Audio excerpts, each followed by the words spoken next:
We all know Social Security needs to be fixed. We don't know when, and we don't really know how either. This makes it very difficult to plan ahead. I've got the 5 most likely changes coming to Social Security so that you can plan ahead. We got that and more coming up.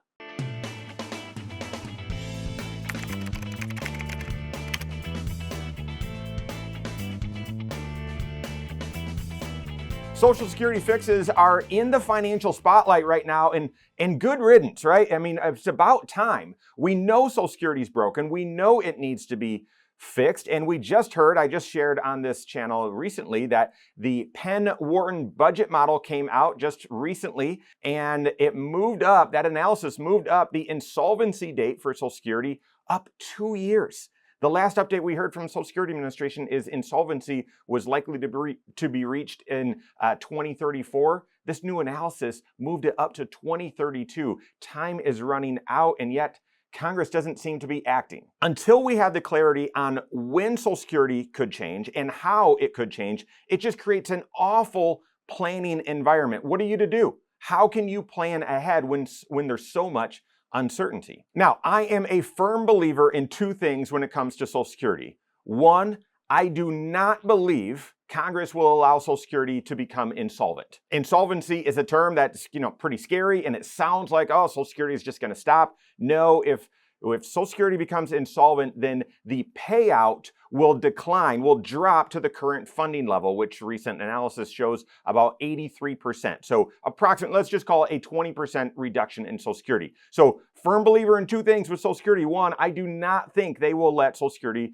become insolvent. I think there will be a fix. But the second belief is I do believe Social Security is likely to change. I think they will make some other adjustments as opposed to just a flat cut to your Social Security. I believe there will be some other adjustments that you need to start being prepared for. So what are the 5 most likely adjustments that we could see to Social Security? And not just one of these, it could be a combination of them, but here are the 5 that you need to prepare for. First, I think this one is very likely, we're going to see an increase in taxes. Right now, Social Security, you pay into Social Security via FICA taxes, that 4-letter F word that comes out of every single paycheck that you've had your entire life. That FICA is 7.65%, and by the way, your employer pays 7.65 as well. They call that payroll taxes, so you're both paying the same amount. 6.2 of that 7.65 is what goes into the Social Security system up to a certain limit. I think it's very possible, and this was proposed long ago, not acted upon, that they increase that 6.2%, that they increase FICA taxes and have more taxes paid into the system. A second way that we could see taxes increase as a way to help fix Social Security is increase the Social Security wage base. So you pay that 6.2% of FICA only up to a certain amount.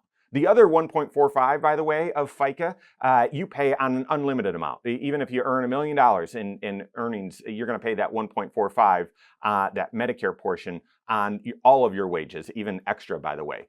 But that 6.2 is only up to a cap, about $185,000 this year. Likely, we're going to see that increase beyond just the normal annual inflation that we've seen, as you can see in this history. It's likely that another fix or patch to Social Security would be increasing that wage base. Ultimately, that just means higher taxes again. So I think that is very likely we're gonna see increased taxes as part of the solution to Social Security. I'm not recommending it. I'm not a fan of it. I just think that's likely going to be one of the options that they'll consider. Second, another one that's highly likely to me is an increase in the full retirement age for Social Security. They've already done this once. It used to be that you could collect your full retirement, your full Social Security check at age 65. You know that they've delayed that. This was a kind of rolling delay, moving it all the way to 67. That's the full retirement age right now. The full kind of age band that you can draw Social Security, that window, is still 62 to 70, but your full retirement age, your full benefit is at age 67. If you draw sooner than that, you get a reduction. I believe it's very likely they will be pushing that age back. Some countries have already moved it to age 70, and I've seen some recent models. This Penn-Wharton budget model suggests maybe moving it to age 69. I think this is likely and certainly has been discussed for many years as well. A third likely change, okay, maybe not as likely as the first 2, but a third likely change that could be coming to Social Security is a change in how Social Security is actually calculated. This is your PIA, and it's a formula based on certain bend points. So think about this, and this is sort of geeky, but certain wages that you earn are weighted differently in the calculation for Social Security. This is one way to make the Social Security system more progressive, right? So your first chunk of wages are weighted more in the calculation for your Social Security. A second chunk is weighted a little bit less, and then the final chunk is weighted a lot less. It's likely that we could see a change in that formula. Probably not on that first bend, that first chunk, because it's still critical that Social Security is progressive. I know that's very important to policymakers. And so likely not in that first bend, but we could see another bend, or we could see a reduction in the weighting of the second and third bend. So a change in the way Social Security is calculated for some people could likely mean, instead of just an insolvency drop and cut to your benefit, it could mean a reduction in your benefits just because of the formula change, period. And speaking of formula change, the fourth likely change to Social Security is a change in how the cost of living adjustment is calculated every single year. One of the things that makes Social Security so important for your retirement, whether you expect it to be a small portion or a large portion, is that the payment is going to receive an adjustment for inflation. It's supposed to keep up with inflation. Most of your retirement income sources do not. And you might say, well, it's a crude calculation to keep up with inflation. We know that it's not actually keeping up with the CPI. I know that, but there is an official formula. It's the urban CPI from the third quarter 2 years ago compared to the third quarter last year influences the Social Security for the next year. Okay, so right now I'm recording this in 2026.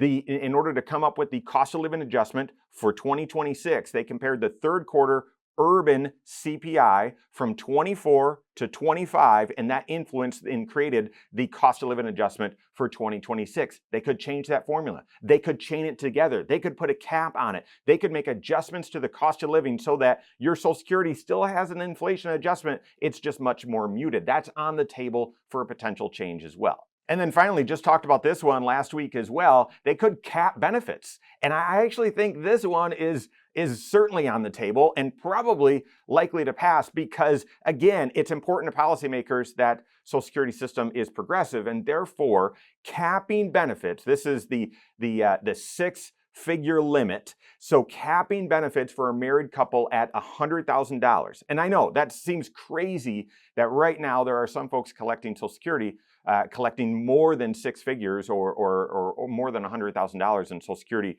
between a married couple. Yeah, it's very, very few people right now.